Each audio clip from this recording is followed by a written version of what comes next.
Firstly, just a quick introduction on who I am and what Sensor Tower does. So I'm Craig Chapple. I'm the mobile insights strategist for EMEA at Sensor Tower. I keep an eye on the trends in the mobile gaming world, write analysis for our blog on what's going on in the industry using market data from our platform. As well as our blog, I've written articles for publications such as gamesindustry.biz, MCV Develop, and have appeared on the excellent Deconstructor of Fun podcast. Previously, I've worked as the senior editor for mobile games business website pocketgamer.biz, and I also created and ran the Pocket Gamer Mobile Game Awards. Prior to that, I worked at Nintendo and Develop Magazine. As for Sensor Tower, our platform leverages billions of data points to offer unparalleled real-time analysis for millions of apps and thousands of publishers in all major countries and categories. We're trusted by Fortune 100 companies, top research institutions, major news publications, and leading financial firms. Sensor Tower serves more than 500,000 apps worldwide. Our tools include store intelligence, ad intelligence, and users intelligence. And you can find out more by visiting sensortower.com or contacting us directly. But that's enough about me and Sensor Tower. I'll get to the juicy stuff. So the first thing that we're going to look at in this presentation is the past few years in the global mobile gaming space, showing how downloads and user spending has grown over the years and the most popular categories. Then later, I'll discuss mobile gaming trends and how the COVID-19 pandemic has impacted growth. So to start with, we're going to look at global, but later we will be also taking a look at the India market and how that's grown over the years. So firstly, this chart shows quarterly growth in the number of game downloads from Q1 2016 to Q4 2019, before the COVID-19 pandemic, although I believe it technically just celebrated its first birthday in November. As you can see, mobile game downloads have increased each year, so even before the pandemic, which we'll go into later, the market has consistently been on the up. From 2018 to 2019, the number of installs rose 11% year on year to 42.3 billion. India generated the most downloads of any country, accumulating 5.9 billion installs in 2019. The leading category for downloads is the hyper-casual games market. The top 100 hyper-casual games combined for more than 4.7 billion downloads worldwide in 2019. Similar to downloads, global revenue from user spending has reliably risen each year. In fact, it's growing every half a year. In 2019, user spending hit a record $63 billion, up 17% year on year. The US led the way for user spending last year, with revenue hitting $16.2 billion, up 25% year on year. Japan, meanwhile, ranked second for revenue, while China ranked third. It's important to note, however, that we only use estimates from the App Store and Google Play and not other third-party Android stores. This means that China still ranks third for revenue globally based on just its App Store spending alone. As a quick aside, India isn't quite in the top grossing because generally India generates billions and billions of downloads, but as I'm sure many of you are aware, it doesn't kind of monetize on the same level as many other markets. But as we'll see later, it has been growing. The three biggest games of 2019 were Honor of Kings, PUBG Mobile, known as Game for Peace in China, and Fate Grand Order, all games hailing from Asia, and specifically China and Japan. While there are some newcomers to the top grossing global games every now and then, such as Genshin Impact at the moment, and also in recent years PUBG Mobile, many of these titles have held these positions for years. One interesting thing to note from this chart is the period of 2018 and early 2019. This chart still shows user spending growth despite the game's licensing freeze, which occurred in China in 2018, and the slow resumption of approvals in December 2018 and the start of 2019. During this time, China App Store revenue was flat, but the global market still saw a good increase regardless. Taking a look at some global category trends for 2019, we can see that on the App Store, role-playing games dominated spending on iOS.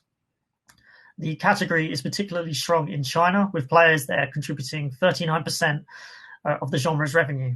In fact, 80% of the category's revenue comes from Asia alone. One thing we've highlighted here that's important is the regional leanings towards particular subcategories, such as casino in the United States, with the country accounting for 63% of its user spend. I'm not sure if that's changed. There we go, sorry. Looking at Google Play, role-playing games make up an even larger share of user spending than the App Store. Other lucrative categories also include strategy and casino, which are more prominent here than on Apple Store.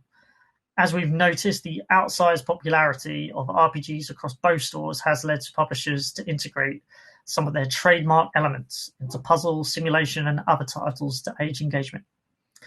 Think titles like Empires and Puzzles by the Zynga-owned Small Giant Games, for example. Excellent game if you've not tried it. One important thing to note to make sense of this data is that on the App Store, publishers can actually choose two categories.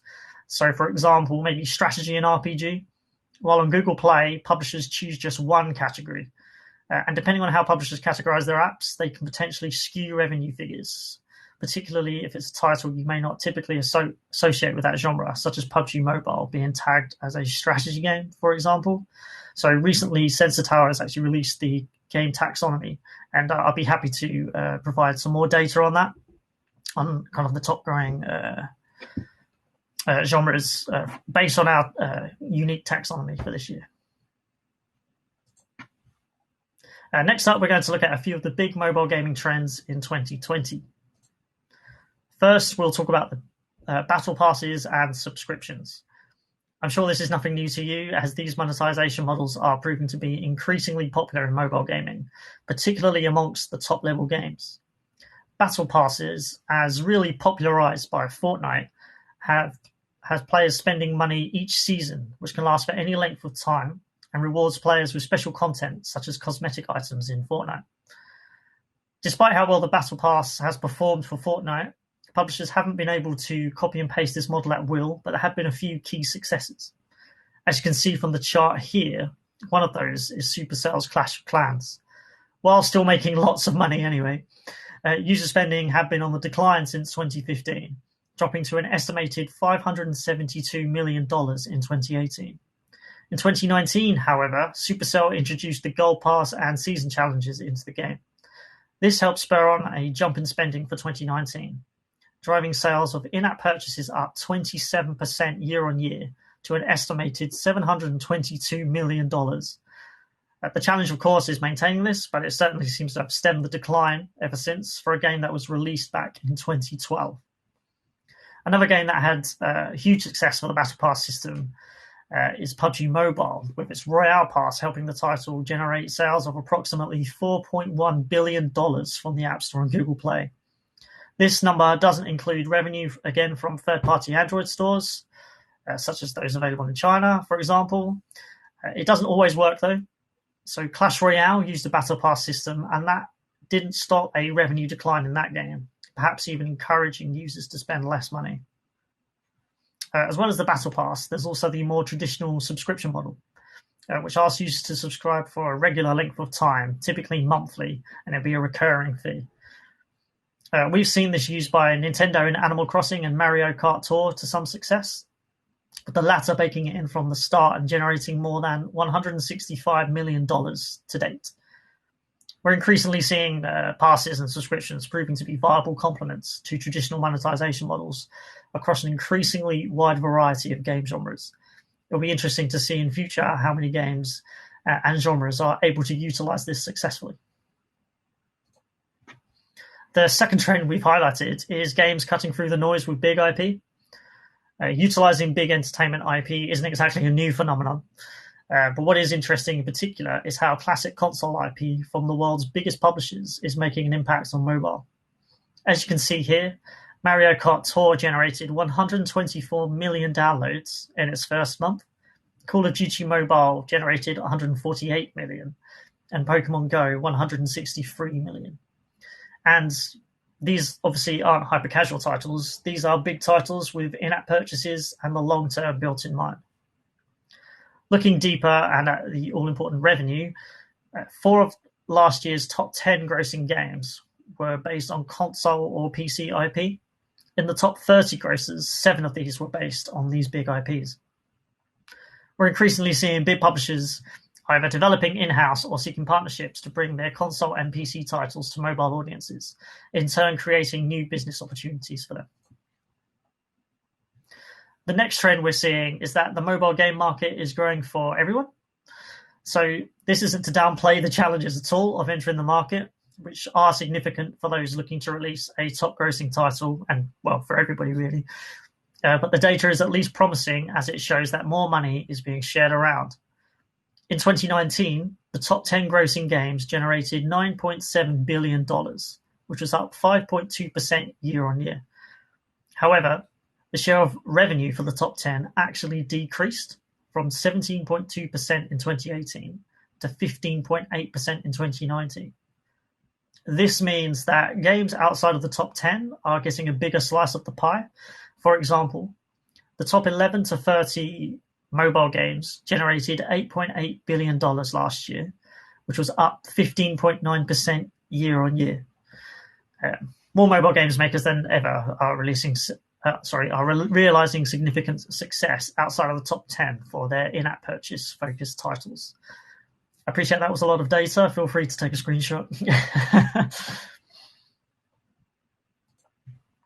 There is a bit of a disclaimer on that trend, however, and that is the rate of consolidation that's continuing.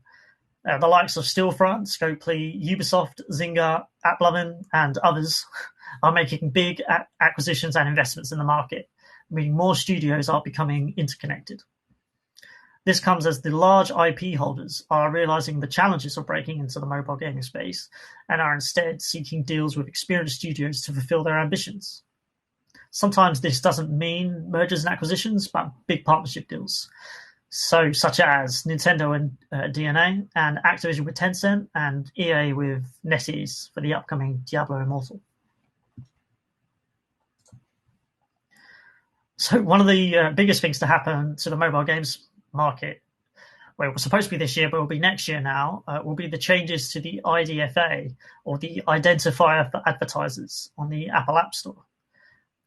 This was due to change at the launch of iOS 14, but has now been delayed until early next year. From then, users will need to opt in to tracking when an app is opened.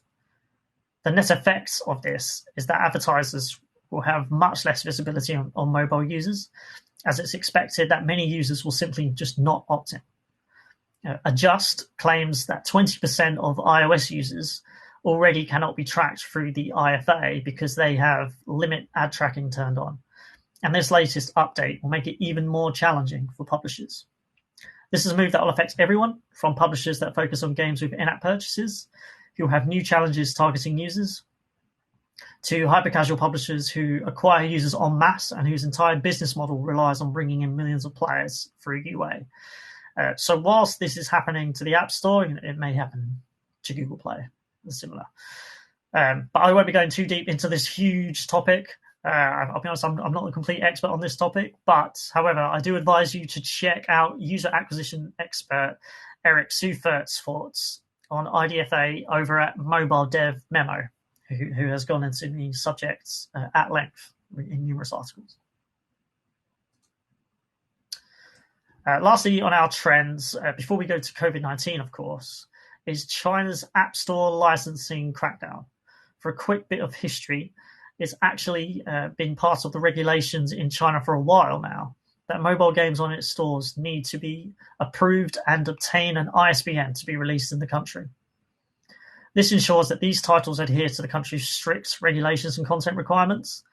While Android stores have adhered to this, the App Store had acted as an open grey market of sorts, with publishers able to release titles without an ISBN on the store. That's no longer the case moving forward.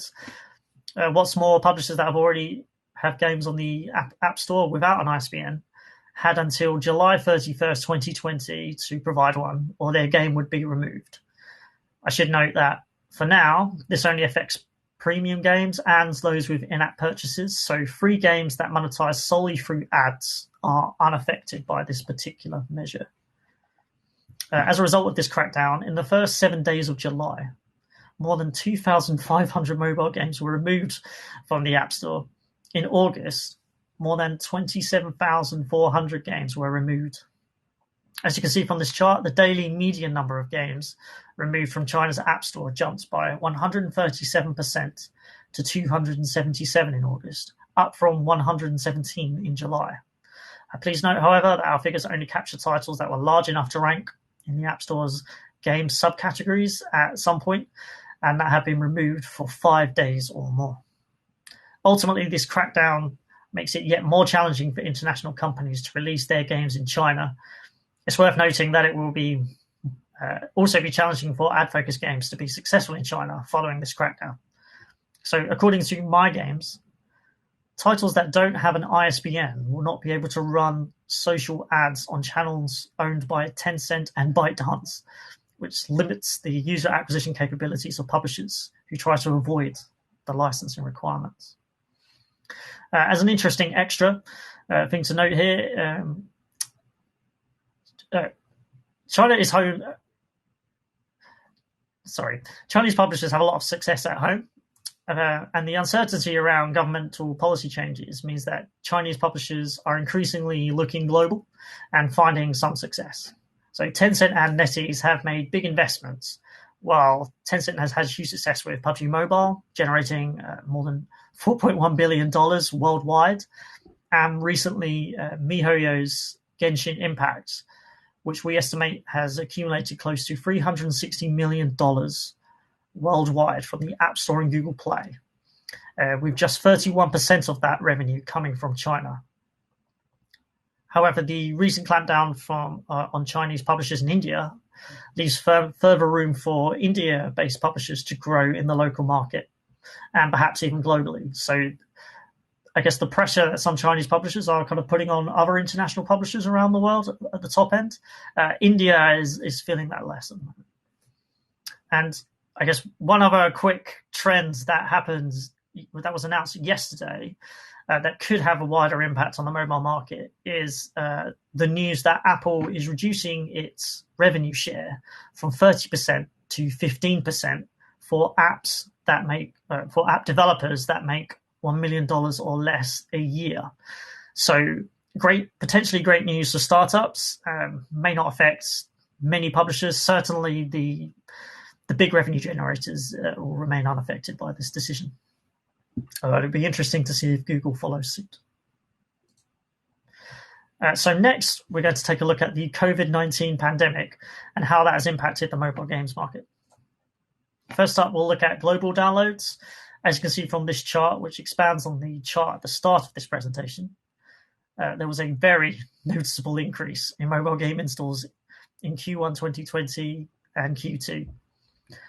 In Q1, downloads shot up by 22% quarter over quarter and 39% year over year to 13.5 billion. In Q2 2020, meanwhile, downloads grew further, rising by 12% quarter over quarter and 45.2% year over year. So please excuse all these stats. I hope they're interesting. In Q3, downloads actually decreased by 6% quarter over quarter to 14.2 billion, though that was still up 30% year over year. This all kind of coincided with the peak of the global pandemic and lockdowns, which will begin easing in various countries at the end of Q2 and in Q3. The games that were able to benefit most from this were those that helped connect consumers remotely, including Words with Friends 2, Scrabble Go, Roblox, and Fortnite, to name a few, although Fortnite is no longer available on the App Store and Google Play due to non-COVID reasons. And one thing to note from what I just said, of course, is that Words with Friends 2 and Scrabble Go, these games are competing, so you'd expect to see competition in downloads following the launch of the latter title by Scopely. Next, we'll take a look at revenue.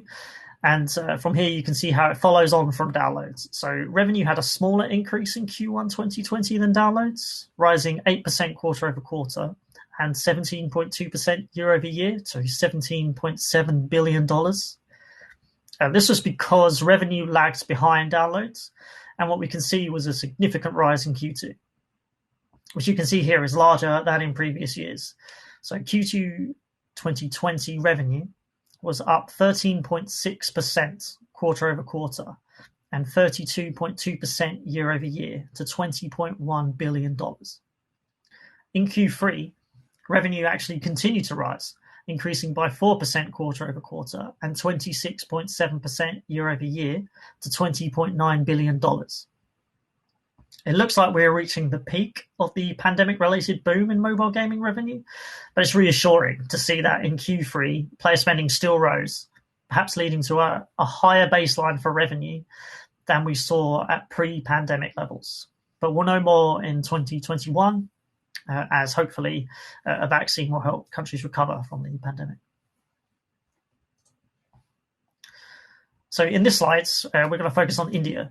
And as you can see, estimates for mobile games downloads in the country from 2016 through to the end of Q2 2020. India followed similar trends to the rest of the world in Q2, but rather than flattening, the number of installs has continued to rise into Q3.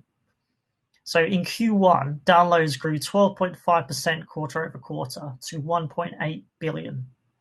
Q2 saw growth on steroids, really, with downloads increasing by a further 50% quarter over quarter to 2.7 billion, shattering previous records. And as you can see, that was up by nearly 1 billion from the previous quarter.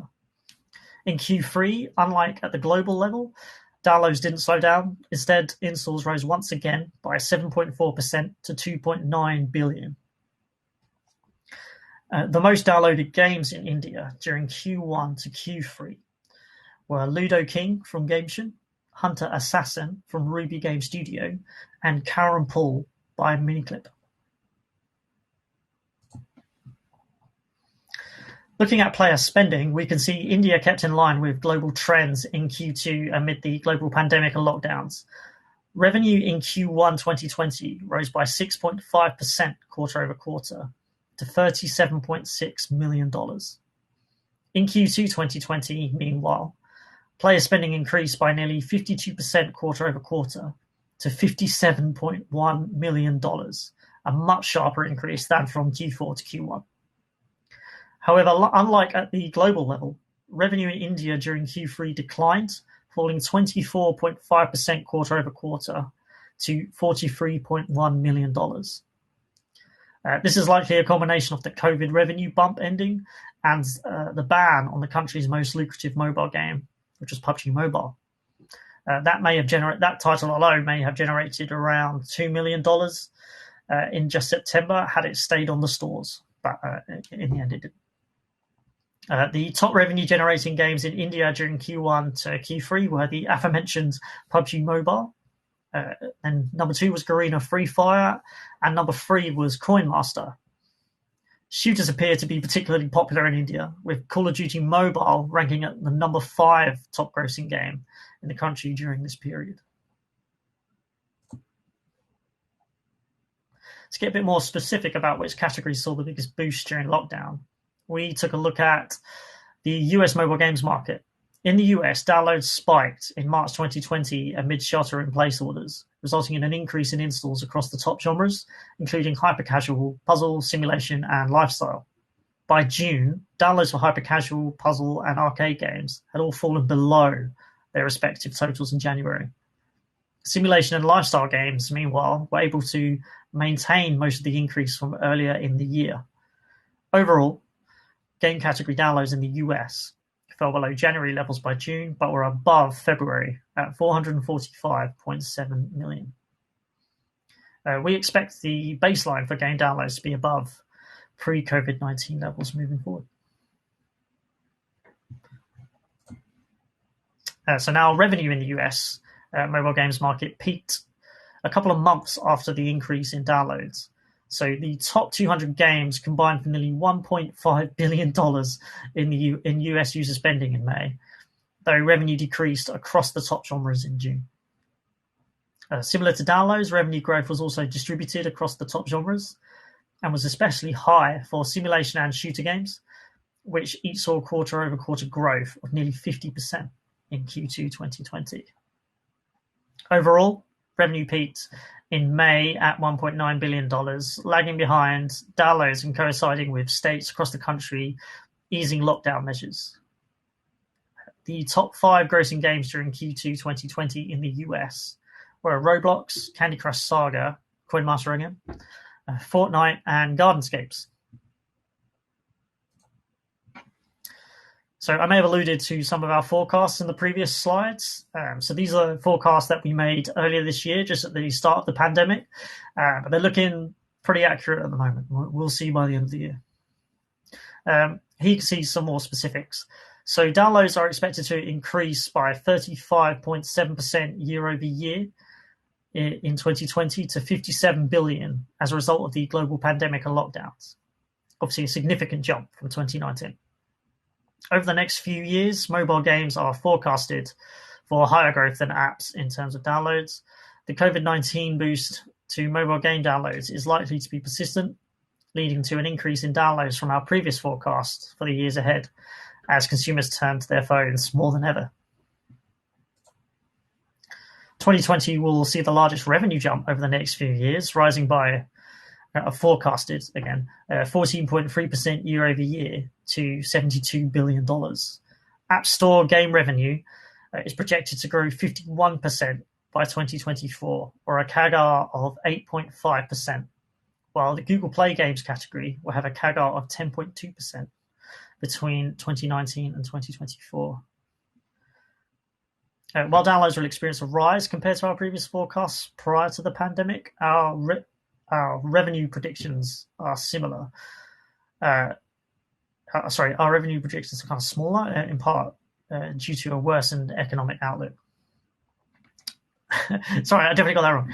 Are similar to our previous forecasts is what I meant to say. To sum up the key takeaways from this presentation, as I've just mentioned, the COVID-19 pandemic has clearly had a significant impact on both downloads and revenue, at least in the short term.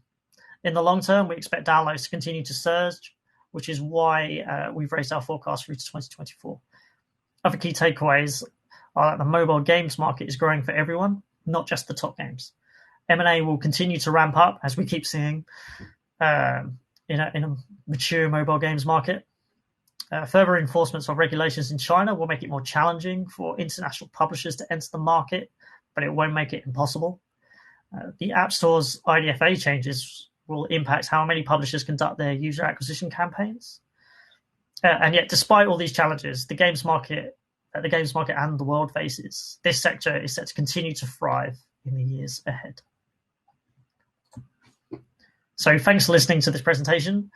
I'll check in just a moment if you have any questions, but if you have questions at any later date, please feel free to email me at craig.chapple@sensortower.com.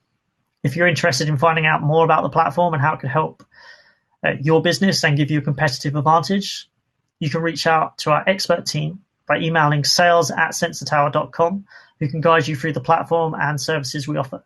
You can also visit the website, sensortower.com, to take a look at the platform or check out our analysis that we regularly publish on the blog that covers games and various other categories.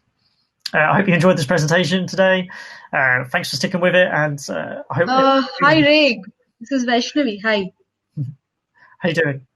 Hey, I'm doing good. How are you doing? Yes, I'm good, thank you. I hope that was clear. Yeah. So we have a couple of questions from audience. I have picked a few you would like to answer. So there is a question from Abhishek Joshi, and he is asking, what are the great ways to come up with great hyper-casual game ideas?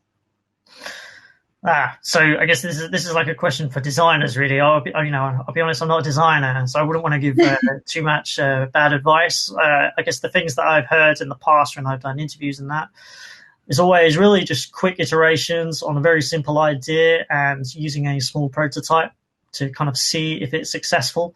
The idea is, I believe, but please correct me if I'm wrong in the comments. But I believe it's just kind of get your eye down as quick as you can and see if there's a market for it. If not, maybe move on.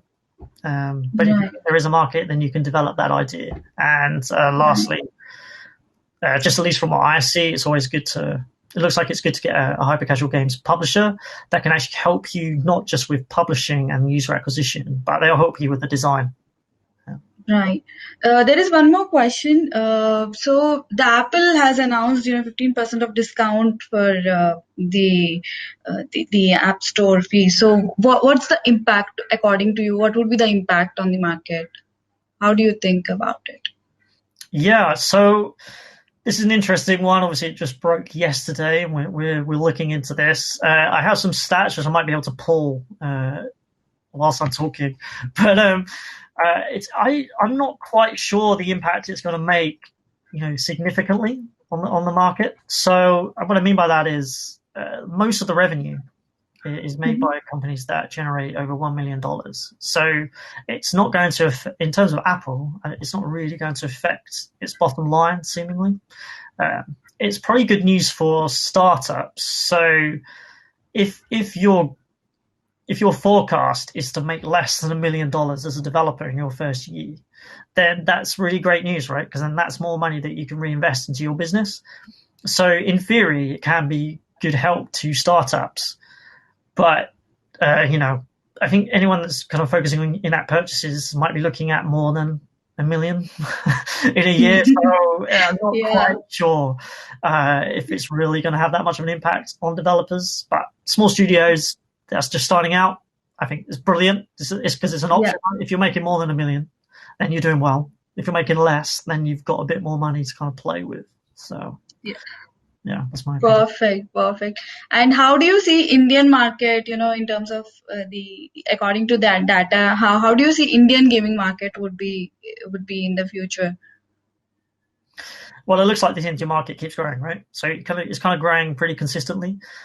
Um, Two things that are interesting is that one, the jump that we saw in Q2 in revenue was crazy, right? So that shows not just a COVID bump, but that actually to me shows the potential of the market and where it can go. So I think over time it will kind of reach those levels on a more Mhm. consistent basis. Um, the other thing, it'll be interesting over the next quarters and over the next year, because with the ban of PUBG Mobile, which was obviously the most lucrative game in India, and I think I remember attending a previous India GDC, and we were chatting with the developers, and that was kind of Mhm. looked at as a game that proved that players will spend money in India on their mobile games. And so with that going away, that proof hasn't gone. So it'd be really interesting to see who steps in. And I think Indian Mhm. publishers are pretty well placed as they keep growing and to kind of get into that market and take some of that share. So I think it looks good for India. Yeah. I think it's still going to be for a long time that India will generate the most downloads of any country. Wow, wonderful to hear. But the revenue, at least on the apps on Google Play, particularly Google Play, but at least the revenue is going to take a while to kind of catch up to where other countries are at. Amazing, amazing. Hey, Imtiaz. Hey, Craig. Hey, Vaishnavi. Hey, Craig, thank you so much for giving that wonderful talk and insights about what's happening in the Go industry. We in India are super excited about what's going to happen in India. And I'm sure Sensor Tower is doing a close watch, having a close watch on what's happening here. Uh, so yeah, thanks so much. And there were a bunch of interesting questions that came into. So we would, guys, if you want to ask more questions, you can reach out to Craig directly. He's on LinkedIn, and I'm not sure if he shared the same email address, but yeah, thanks so much for coming in. No problem. Thanks very much. Yeah, you can just reach out to me on LinkedIn if you want. Just search for obviously Craig Chapple or craig.chapple@sensatower.com. And most likely, he would be physically available in India next time. You never know. Yeah, Wow. I hope I can come next year. That would be amazing. Yeah, absolutely. So let's go back to the backstage, guys. Thanks for joining, everyone. And there's an Thank interesting you. talk happening on cloud gaming right now. It's live. I think you guys need to attend that. So great then. Bye, everyone. Bye, Craig. Thank you so much. Bye. Thank you.